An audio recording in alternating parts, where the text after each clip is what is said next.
வருக நிஷிகேதன், உன்னுடைய பூலோக வாழ்க்கை நிறைவடைந்தது. இப்போது நீ என்னிடம் வந்திருக்கிறாய். நிஷிகேதன் குழப்பத்துடன் கேட்டான். நான் இறந்துவிட்டேனா? ஆனால் எனக்கு எதுவும் விளங்கவில்லையே.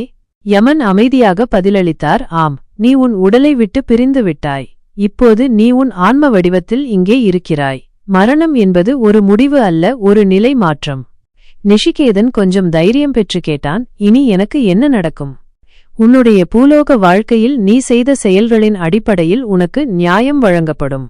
உன்னுடைய நல்ல செயல்களும் நீ செய்த தவறுகளும் இங்கே கணக்கிடப்படும் என்றார் யமன். நிஷிகேதன் தன் வாழ்க்கையை திரும்பி பார்த்தான். அவனுடைய நண்பர்களிடம் அவன் காட்டிய அன்பு, அவன் செய்த உதவிகள் அவனுக்கு நினைவுக்கு வந்தன. அதே நேரத்தில் அவன் கோபத்தில் பேசிய கடுமையான வார்த்தைகளும் அதனால் மற்றவர்கள் அடைந்த வேதனையும் அவன் மனதை அரித்தது. யமன் நிஷிகேதனின் எண்ணங்களை அறிந்தவர் போல பேசத் தொடங்கினார்.